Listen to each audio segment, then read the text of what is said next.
Morning friends, आज हम इस वीडियो में स्टैटिक और नॉन स्टैटिक का क्वेश्चन प्रैक्टिस करने वाले। बहुत बेसिक स्टेप बाय स्टेप हम आगे बढ़ेंगे।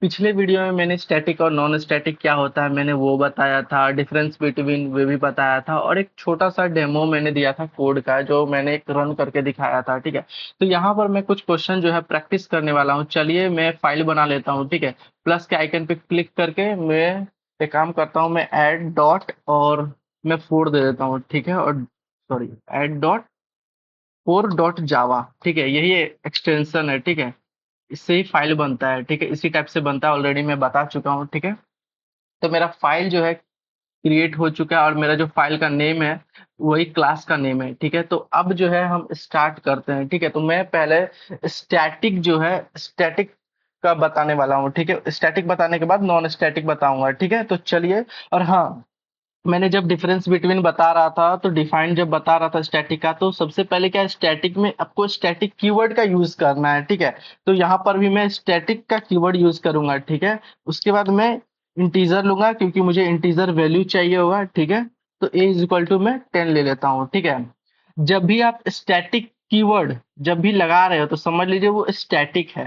ठीक है, स्टैटिक जब भी आप लगा रहे हैं स्टैटिक यानी वो स्टैटिक है। ठीक है, ये याद रखिएगा क्योंकि ये एक कीवर्ड भी है।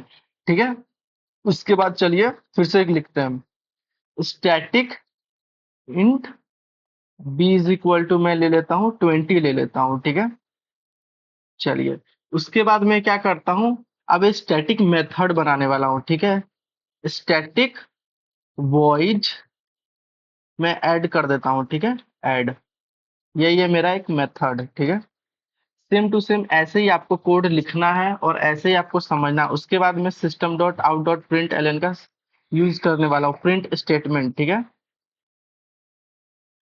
चलिए मैंने system dot out dot print statement का यूज करके ए प्लस बी मैं कर दिया हूँ। ठीक है, यानी इसका मतलब क्या है, पूरा ये प्रिंट हो जाएगा। ठीक है, और स्टैटिक मुझे बताना है तो मैंने स्टैटिक कीवर्ड ऑलरेडी मैं बता रहा हूँ बार बार, भूलिएगा नहीं इस बात को। और मैंने यहाँ स्टैटिक मेथड बनाया हूँ। ठीक है, तो चलिए इस कोड को थोड़ा हम और आगे बढ़ते हैं। उसके बाद आपको क्या करना है, मेन मेथड बनाना है। ठीक है, मेन मेथड, तो मैं यहाँ ले लेता हूँ public static void main string और आर्क्स, इसी तरीका से आपको लिखना है। उसके बाद ये करली ब्रेसेस के अंदर जो है आपको कॉल करना है। ठीक है, मैं देखिए यहाँ पे कॉल कर रहा हूँ। ठीक है, जैसे ही कॉल करूंगा तो मेरा ये कोड जो है ये रन कर जाएगा। ठीक है, मैं एक पहले रन करके दिखा देता हूँ, उसके बाद मैं आपको एक एग्जांपल में देखिए, यहाँ पर क्या है कि 30 जो है प्रिंट हो गया है। ठीक है, अब मैं थोड़ा सा कोड को और अच्छे से एक्सप्लेन कर दे रहा हूँ, और इसको जो है मैंने 2 एडिशन यूज किया, मैं अभी थर्ड और कुछ मल्टीप्लिकेशन भी बताने वाला हूँ। ठीक है, मैं ऑलरेडी बेसिक का एग्जांपल ऐड और सब्ट्रैक्ट मल्टीप्लाई इसलिए ले रहा हूँ क्योंकि यहाँ पर भी देखिए मैंने पहले भी इसी टाइप का एग्जांपल लिया हूँ। ठीक है, पहले आपका क्या है कि बेसिक थोड़ा स्ट्रांग करना बहुत ज्यादा जरूरी है, क्योंकि उस एक बार आप बेसिक थोड़ा स्ट्रांग हो जाता है ना, उसके बाद हम चलेंगे बहुत सारे क्वेश्चन करने वाले हैं। ठीक है, अब मैं क्वेश्चन में बता दे रहा हूँ। मैं एक काम करता हूँ, डायरेक्ट चलता हूँ मैं ना, किस टाइप के क्वेश्चन भी करूंगा, मैं एक एग्जाम्पल दे रहा हूँ। ठीक है, मैं चलता हूँ फिर इंस्टा पे। ठीक है, मेरे यहाँ पर मैंने फिर इंस्टा यहाँ पर देखिए ऑलरेडी आ गया है। ठीक है, इस क्वेश्चन में मेरे पास 100 क्वेश्चन है। ठीक है, 100 क्वेश्चन जो है प्रैक्टिस करने के लिए मैं यहाँ से इसे कट करता हूँ। ठीक है, और थोड़ा सा ऐड आ रहा है, मैं यहाँ पे फिर इंस्टा का डायरेक्ट 100 क्वेश्चन में सर्च कर दे रहा हूँ। ठीक है, फिर इंस्टा 100 जावा कर दे रहा हूँ। देखिए यहाँ पर ये आ गया है। ठीक है, यहाँ पर देखिए जितने भी जावा के क्वेश्चंस है ना, यहाँ पर देखिए 100 से ज्यादा क्वेश्चन है। ठीक है, सारे एक एक करके मैं प्रैक्टिस करवाने वाला हूँ। ठीक है, बहुत सारे लंबा वीडियो जाएगा। ठीक है, बहुत सारे वीडियोस बनने वाले, कम से कम 500 प्लस वीडियोस बनेंगे।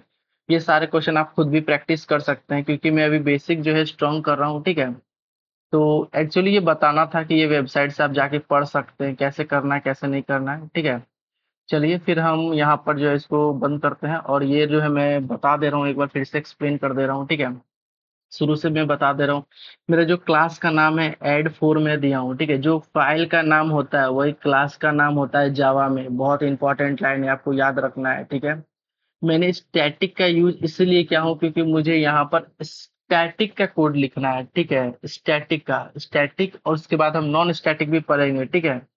मैंने डिफरेंस बिटवीन बताया, जाके आप वो देखिए, बहुत अच्छे से बताया, आपको समझ में आ जाएगा। नहीं समझ में आया तो कमेंट करिए, फिर से मैं न्यू वीडियो बना दूंगा और उससे थोड़ा सा और बेसिक बेसिक में एक्सप्लेन करूंगा, ठीक है।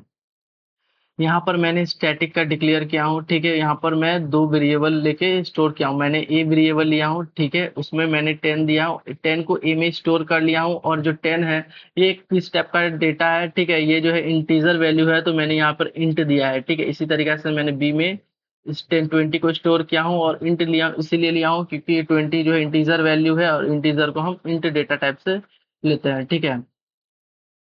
उसके बाद मैंने एक मेथड बनाया हूँ, ठीक है, स्टैटिक वॉइड ऐड करके मैंने मेथड बनाया। यही ऐड को मैं यहाँ पर कॉल कर रहा हूँ मेन मेथड के नीचे। ये पूरा मेन मेथड है, ठीक है, ये पूरा एक मेन मेथड है, ठीक है। इसी के नीचे मैं इसे कॉल कर रहा हूँ, ठीक है। जैसे मैं इसे कॉल कर रहा हूँ डायरेक्ट ये आ जा रहा है, ठीक है। स्टैटिक में क्या होता है, आपको क्लास का जरूरत है, ठीक है, क्लास के जरूरत है, क्लास के होने पर ही आप जो है डायरेक्ट इसको कॉल कर सकते हैं, ठीक है। मगर नॉन स्टैटिक में क्या होता है, इसे ऑब्जेक्ट के थ्रू कॉल कर सकते हैं। इसे इस स्टैटिक में इससे जरूरत नहीं पड़ता है, ठीक है, बहुत सिंपल है, ठीक है। चलिए एक काम करते हैं, फिर इसको जो है मैं थर्ड एग्जाम्पल से समझाता हूँ, ठीक है। एक काम करता हूँ, थर्ड इसको मैं स्टैटिक ले लेता हूँ एक और, ठीक है। स्टैटिक ले लेता हूँ, इंट ले लेता हूँ, सी ले लेता हूँ, ठीक है। सी इज इक्वल टू मैं देता हूँ 20, ठीक है। और यहाँ पर मैं क्या कर देता हूँ, एक और प्लस कर दे रहा हूँ, ठीक है। तो ये जो है अब थर्ड एडिशन का, यहाँ पर मेरा सेमी कॉलन छूट रहा था तो मैंने दे दिया। अब जो है ये थर्ड एडिशन करेगा, ठीक है, क्योंकि मैंने अगली बार सेकंड किया था, एक बार थर्ड करने वाला हूँ, ठीक है। इसी देखिए तो आउटपुट जो है ये 50 आ जाएगा, ठीक है। इसी एक काम करता है, मैं इसको जो है एक बार ट्राई करता हूँ, ठीक है। इसको मैं एक बार और कॉल करके बताता हूँ कि ये रन करेगा कि नहीं करेगा, ठीक है। बस मैं एग्जांपल देना चाह रहा हूँ, तो देखिए ये जो है रन कर गया है, ठीक है। मेथड ये स्टैटिक मैंने ऑलरेडी सब पहले वीडियो में बता चुका। देखिए यहाँ पर क्या होता है ना कि मैंने एक बार कोड लिख दिया हूँ, ठीक है। एक बार सॉरी, एक बार मैंने कोड लिख दिया हूँ, ठीक है। उसके बाद क्या है कि मैंने एक दो बार जो है इसे कॉल कर रहा हूँ, ठीक है। जैसे ही मैं दो बार कॉल कर रहा हूँ ना, तो ये दो बार मेरा ये प्रिंट कर रहा है, ठीक है। यहाँ रीयूजेबिलिटी का यूज हो जा रहा है, ठीक है। मैंने इसके पहले वीडियो में बताया था रीयूजेबिलिटी क्या है। एक बार कोड लिख दो और बार बार उसे कॉल करते रहो, कॉल करते रहो, ठीक है। तो ये जो है स्टैटिक की तरह मैंने कॉल करके बताया। अब मैं नॉन स्टैटिक की तरह मैं बताने वाला हूँ कि कैसे कॉल किया जाता है, ठीक है। इस वीडियो में मैंने एडिशन का यूज किया हूँ, और नॉन स्टैटिक में मैं काम करता हूँ मल्टीप्लिकेशन का यूज करूंगा, ठीक है। तो चलिए